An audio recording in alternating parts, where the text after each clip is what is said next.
Hey guys, I'm going to be showing you how to do the installation of an over-the-range microwave today.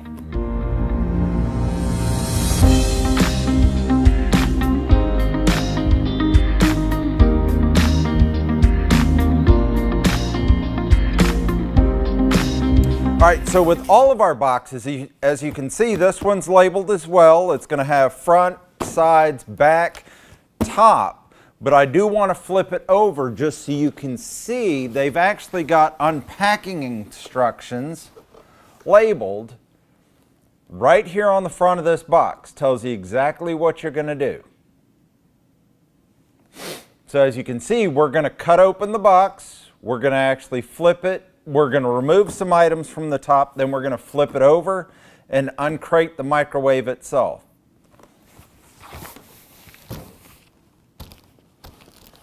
So let's start by removing the tape on top.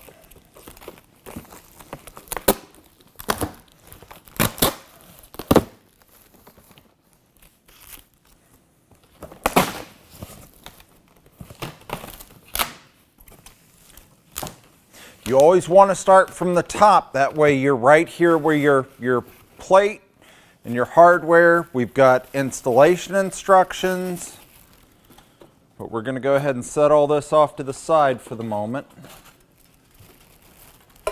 And there's our installation hardware hiding inside of here. I'm going to take this entire box and I'm going to lay it.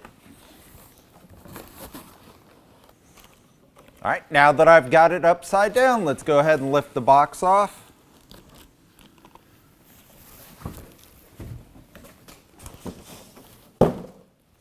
There's our microwave. Most microwaves, in case you haven't installed one before, the hanging bracket is actually mounted to the microwave. So we're going to need to get access to this. But let's go ahead and get our installation instructions out. I always like to go over those real quick just to make sure there haven't been any changes or modifications to the process before we continue. So this is the package that came with this microwave. I'm going to go ahead and open it up. Like I was saying, I want to get to those installation instructions. I always like to review them prior to doing any install, just in case there have been any changes or edits to the process. So there's my use and care manual. That's for my consumer installation instructions. That's important, but what I also wanted to point out, we've got 2 grease grills and a ring and some promotional material inside of here. But more importantly, I've got 2 templates. These are going to be very important for the alignment of our screw holes that we're going to use to secure our mounting bracket and the unit to the cabinetry.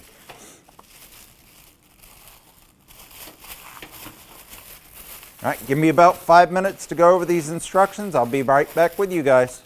So the instructions actually start going over how to hang the bracket, but we need to get the bracket. So like I was saying before, the hanging bracket for this unit's actually inside. They usually have it screwed directly to the back of the cabinet back here. Now this also gives us prime opportunity to look over the appliance. We're just looking for any damage to it. The box was in excellent condition, but don't always rule it out. Before we go through this entire process, just kind of look over your product, see that you don't see any dents or dings to the cabinetry. So I think we're going to have a smooth install here. Everything does look good. Now we're going to need a Phillips head screwdriver to take out these 2 Phillips head screws back here in the back that have our bracket in place. And then I can actually, once I get the bracket off, I can set the microwave off to the side. Make certain whenever you remove these screws that are holding our hanging bracket that you do reinstall them back into the cabinetry. They are holding our wrapper in place. There's our hanging bracket right there. All right, so whenever we go to hang the template up here on the back wall, first thing we need to do is we need to measure the back wall so that we can ensure that our template is going to be centered. So what I'm going to do, I'm going to go from side to side. I am actually 38 inches. 38 inches from side to side. Half of 38 is 19. So I'm going to come down Height-wise, my microwave is 17 inches tall, so I'm going to go 17 inches, and then I'm going to go 19 inches. So right there, that is my center line mark. So whenever I put my template up here, I know where the center is to align with the center of my template. All right, now that I've got my template up, we're going to secure our bracket using one of two anchor bolts. Now there's two different types of anchor bolts. We have the type that actually goes into wood, and we have our toggle bolt that's just going to secure it to the sheetrock. Now, to hang any over-the-range microwave, at least one of these bolts has to go into a stud or some type of wood structure in that wall to support this microwave safely and properly. The other one, we can use the toggle, but you should not use a toggle for both of them. Something has to actually help support this thing. If you're lucky, you'll be able to locate two studs or wood structure inside of this wall, and you'll be able to run both of your bolts into that wood structure to support it adequately. All right, so I want you guys to take note. As you can see, you actually see where our entire bracket, our hanging bracket, is actually pictured on our template. And each of these little holes indicates the holes that are actually going to be on our bracket. You locate at least your one. Let's say it's here, right under the D symbol. We're going to actually drill into that stud, and then we're going to install our anchor, our wall anchor, which is also provided on our hardware, in the next location. And I'm going to show you how to do that in just a minute as well. I'm going to go ahead and drill out a hole big enough because I've got proper support, but I'm going to go ahead just so I can show you guys how to do the wall anchor as well. But luckily my entire wall is set up for our installation, so technically I could use any of those holes that I wanted to. I just would not use anything larger than a 3/16. 3/16 is what I would recommend to drill out your hole for your screws. So I'm going to start over here, and we're just going to run a hole all the way through my wood support. And that is actually where I'm going to screw directly in for my bracket, my hanging bracket. But let me go ahead, I'm going to drill out a larger hole and show you guys how to do a wall anchor as well. All right, so as you can see, I've got my holes drilled. I went ahead and drilled a 1/2 inch hole, big enough to be able to stick my butterfly through. I also have a hole over here that I drilled out that's going into my support structure. That's going to be my stud. Before I pull my template down though, and I get really confused, let's go ahead and mark which holes we're going to be using on my template, because once you pull that down, you're going to have to figure out which holes line up. So let's go ahead and let's take our template off the wall now that we've gotten all of our measurements done. And if I set my template back up here, now I know exactly which holes I'm aligning on it. All right, so since we're using a toggle bolt or a butterfly bolt over here on the right hand side to go through our 1/2 inch hole, we're going to put our screw into our bracket. We're going to put the toggle on the end. I'm going to pinch the toggle closed, and I'm going to direct it right into my hole.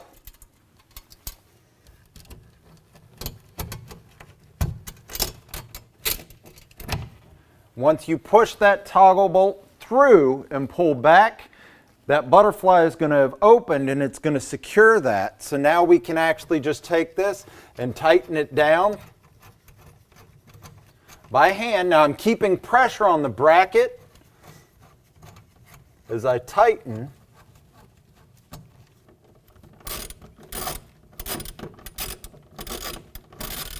All right, so now I'm going to go ahead and run my actual anchor into my stud through the wall.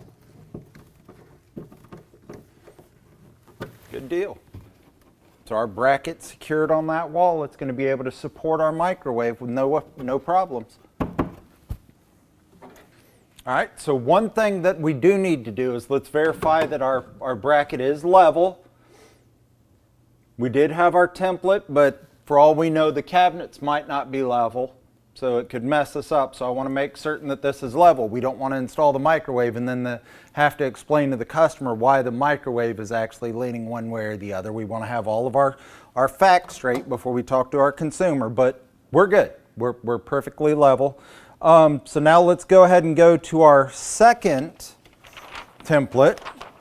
This is going to be the one for drilling out our holes in the top here. Now I have a very special cabinet top. Mine's actually set up for various microwaves.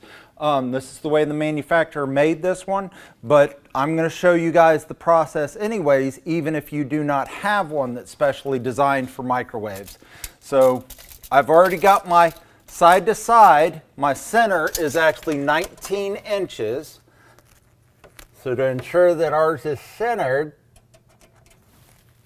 so to ensure that our template is going to be centered, I want to mark my 19-inch mark so that our template is dead center of that space whenever we go to line up our holes.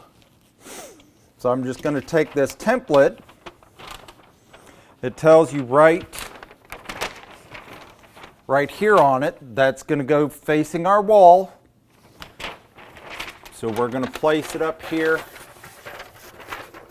like this. And then I'm going to tape it in place so I can line up where all my holes are going to need to be drilled for this unit. Make certain that you're following your center line measurement. Should be on your center line on your template here. All right, so now that I've got my template hung up here on the ceiling, I've got 3 different locations that I've got to drill out. I'm going to use a 3/8 drill bit, and if I follow my template, it's showing me exactly where to place my drill bit.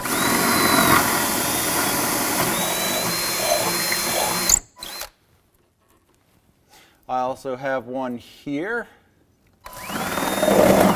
which I've already got a hole for. Like I said, this is a specialty cabinet. And I've got one there. But now that I've got all those, I can go ahead and take my template back down.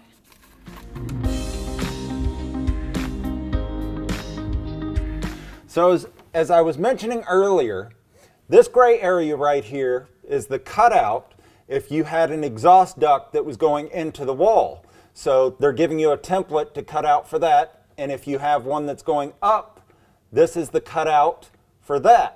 Now in my installation, I don't have either of these cutouts, but I did want to point them out to you guys. And right here, you can see where we have our power cord. Now mine's actually already cut out to account for our power cord, but I wanted to show you where yours was. All right, so before I hang this puppy up, there's a few other adjustments that may need to be made. I'm going to go through them. Now the unit comes from the factory set up to recirculate the air in the kitchen. In other words, it's going to pull the air in through the bottom and it's going to blow it out through the top. If they have a duct inside of the wall, we already went over the one cutout that would be on the back wall. If we needed to cut these 2 brackets and actually turn our fan to where it's blowing back into the wall into some duct work, you can also change the fan to where it's blowing up directly out of this unit, and we can attach the bracket to the top that actually slides into this plate that I just removed. It actually slides directly across this plate and gets secured in place. That way whenever the air blows, it lifts up the damper and it prevents air from coming back down it, or pests or critters or birds, all that fun stuff that we deal with. But in our case, the way that it's set up is actually the way that we want it. All right, so I'm going to show you guys how to rotate the fan in case you do need to redirect your airflow out the back, out the top, instead of leaving it pointed towards the front. So we got one Phillips head screw right here. I went ahead and removed the top bracket, but we do have one Phillips screw here that is actually holding that fan assembly in place. And now that whole fan assembly actually lifts out. So wherever these rectangular openings are, that's where the airflow is going to come out. If I just drop this piece back in here in this direction, now the airflow is going to be coming out the top and running up to our duct if we have a vent that sits above it. If I needed to, swap directions of my power cord, and we could slide it right in here. We would screw it back down, and now these two plates back here on the back would have to be cut off so that it can actually vent into the ducting that would be in the wall and running up and out through the home. But as I was saying, ours is not even in need of swapping. We're going to put it right back in the way I took it out. I just wanted to show you guys. And we're going to secure it back with a screw.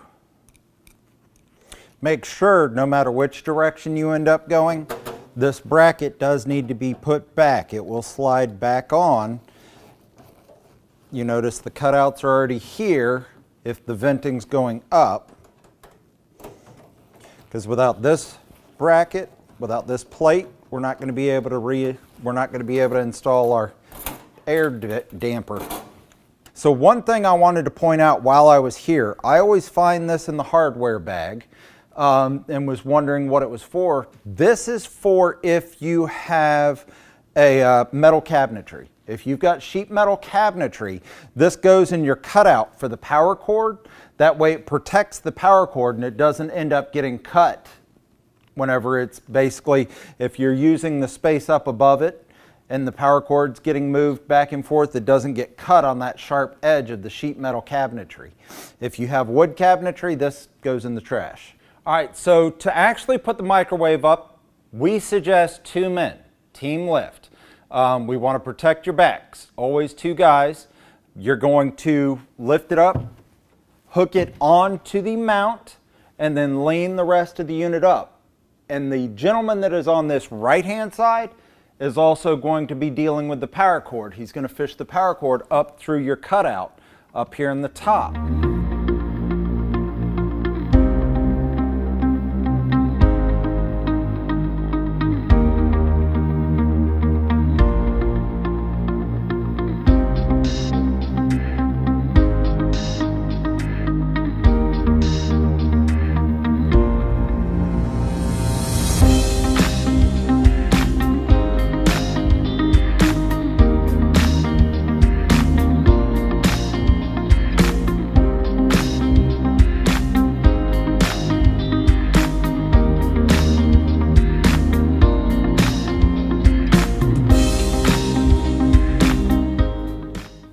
All right, so now that we've got the unit secured, I'm going to go ahead and I'm going to remove this covering.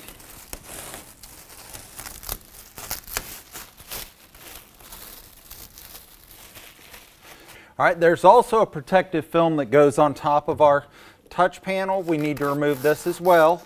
You want to remove this before you even plug the unit in so we don't have any type of electrostatic charge.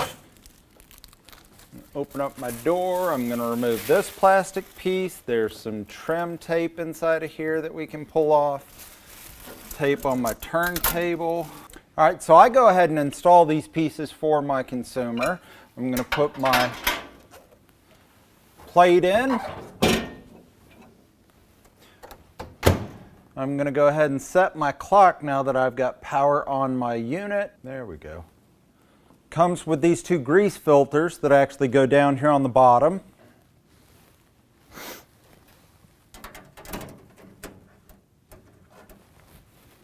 All right, so I like to test the microwave once I install it. I just put a cup of water in there, let it run for about 30 seconds, just long enough for it to heat up. Oh yeah, it's hot. I can feel it through the cup. So the last thing I'm going to do is I'm going to take the use and care guide. If this is a new construction, I'm going to put it in the drawer to the left of my range. In this case, I'm able to give it to my consumer. So I'm going to go present it with them. I'm going to walk them through anything that they need to cover on the appliance itself and the operation of it. If you guys have any other questions or concerns, feel free to check us out at electroluxservicetips.com.